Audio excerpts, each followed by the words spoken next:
Kapin 400 million pesos nga tulay nga mao ang Tuganay Bridge sa Carmen, Davao del Norte buot pa imbestigahan sa provincial government.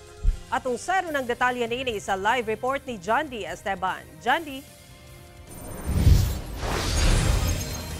Yes, Sara, sumala ni Davao del Norte Governor Edwin Hubahib nga wala matud pa kaabot sa 100 meters ang distansya sa tulay apan dugay matud pa kaayo gitrabaho ug hangtod karon wala pa kini mahuman.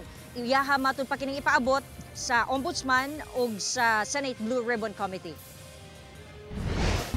Paimbestigahan ni Davao del Norte Governor Edwin Hubahib ang dugay ng ginatrabaho nga tulay sa Tuganay, lungsod sa Carmen kung asa na naabot ang pondo niini. Dugay namang gud daw nag-antos ang mga motorista tungod sa kalangan sa pagtrabaho sa proyekto. Kaniadto pa daw kini gipaabot sa gobernador sa Department of Public Works and Highways o DPWH apan wala pa gihapon kini natapos.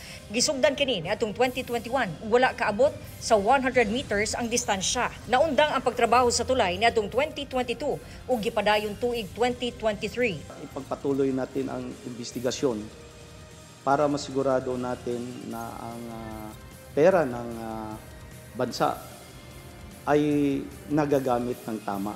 Kasama natin sa i-file ito sa Blue Ribbon Committee at sa Ombudsman. Wala pa'y tubag ang DPWH pero daan ang giingon ni DPWH 11 spokesperson Dean Ortiz niadtong March 2025 nga sa 2026 daw kini mahuman na delatar daw ang proyekto tungod nagkaproblema sa pondo. Ang tulay gigahinan og kapin 400 million pesos. Kun asa 71 million pesos alang sa first phase, 211 million pesos alang sa second phase ug 120 million pesos alang sa third phase. Natapos na ang southbound lane ug ginatrabaho pa ang northbound lane niini. Gawas sa kadugay sa paghuman, duna na sabdaw nakitang problema sa tulay.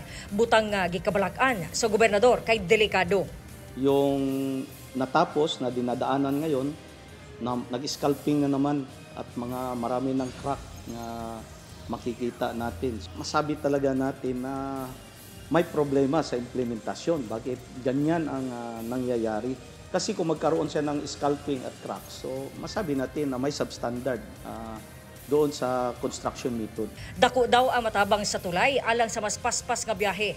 Lakip sa paimbestigahan sa gobernador ang gisemento nga krasada sa Junction Tagum City Panabo Circumferential Road. Yung concreting roads, ganito na ang situation. Bumalik sa pagka sand and gravel.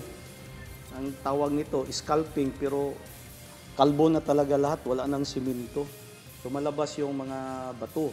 Sumala sa gobernador nga nakaandam na ang mga dokumento sa mga proyekto alang sa investigasyon. Nga matapos na gyud by 2026 sa gisulti no sa DPWH aron mas paspas na ang dagan sa trapiko sa maong lugar ug mahanay na ang dili na maperwisyo ang mga motorista. Sara. Okay, dagang salamat, Jandy Esteban.